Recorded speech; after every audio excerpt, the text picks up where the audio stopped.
Hello students, electrostatics के part 1 video में आपका स्वागत है। इस वीडियो का टॉपिक है मेथड्स ऑफ चार्जिंग। कैसे ऑब्जेक्ट को हम लोग चार्ज कर सकते हैं। पिछले वीडियो में हम लोगों ने देखा था कि चार्ज क्या है,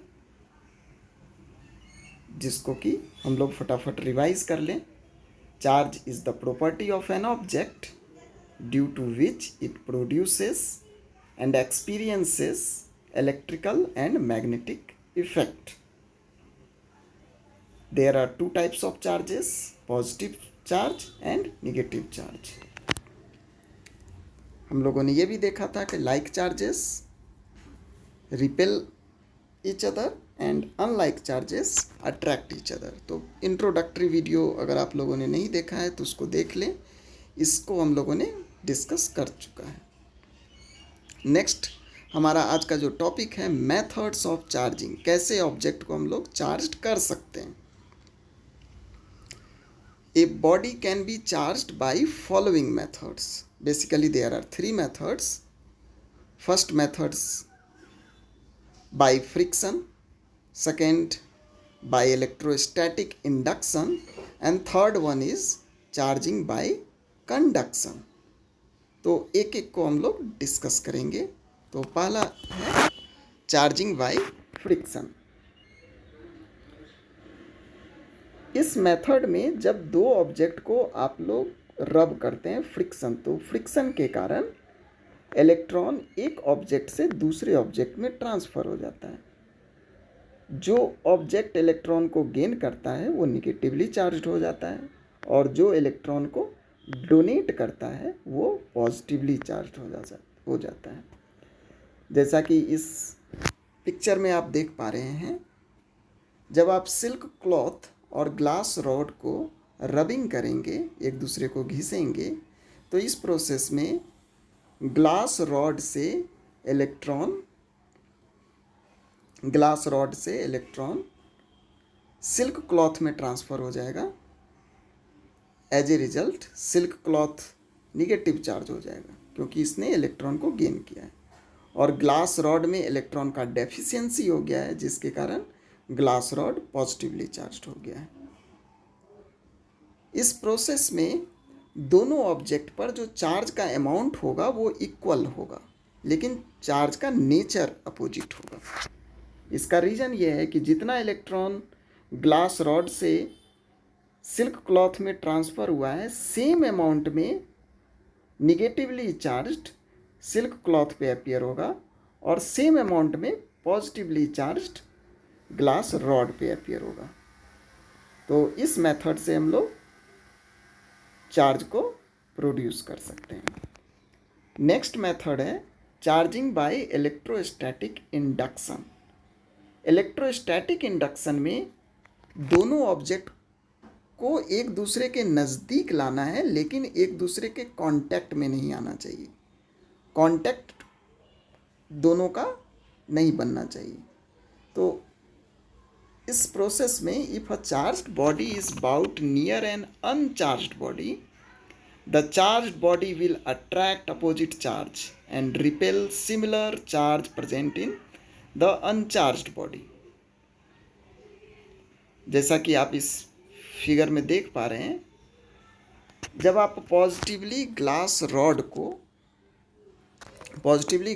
को एक स्फीयर के नज़दीक लाते हैं, तो उस स्फीयर में जो निगेटिव चार्ज्ड है वो ग्लास रॉड के नज़दीक वाले फेस पर अट्रैक्ट हो जाता है, और जो पॉजिटिव चार्ज है वो दूर वाले फेस की तरफ रिपेल हो जाता है।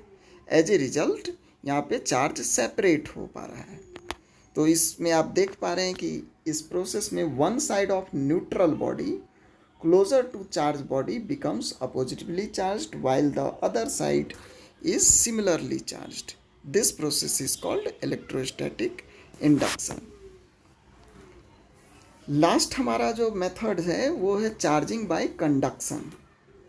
इस मेथड में हम लोग दो ऑब्जेक्ट को एक दूसरे के कांटेक्ट में लाएंगे और कांटेक्ट में आने से चार्ज एक ऑब्जेक्ट से दूसरे ऑब्जेक्ट में ट्रांसफ़र होगा।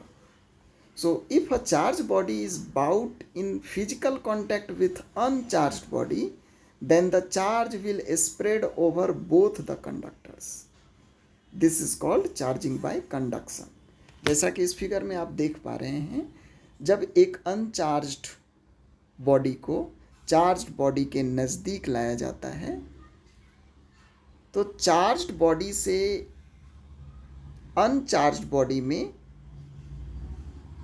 चार्ज का ट्रांसफ़र होता है। जैसा कि आप जानते हैं कि पॉजिटिव चार्ज जैसे रिपेल एक दूसरे को रिपेल करता है, तो यहाँ पे जो चार्ज है एक दूसरे से दूर जाना चाहता है और वो इसके पूरे सरफेस पर स्प्रेड हो जा रहा है क्योंकि वो एक दूसरे से दूर जाना चाह रहा है। इसके बाद अगर आप दोनों को सेपरेट भी कर देंगे स्टिल दोनों पे चार्ज अपीयर होगा। तो स्टूडेंट्स, इस वीडियो में हम लोगों ने चार्जिंग के डिफरेंट मेथड्स को देखा और साथ में हम लोगों ने ये भी देखा कि चार्जिंग के प्रोसेस में इलेक्ट्रॉन का ट्रांसफ़र होता है, ना कि पॉजिटिव चार्ज का ट्रांसफ़र होता है, और इलेक्ट्रॉन के साथ मास एसोसिएटेड है। तो आगे के वीडियो में हम लोग देखेंगे कि ये मास से किस तरह से डिपेंड है। आप लोगों के लिए अभी एक पिक्चर सामने आप देख पा रहे हैं, ये आप लोगों को होमवर्क करना है और इसका आंसर मुझे सेंड करना है,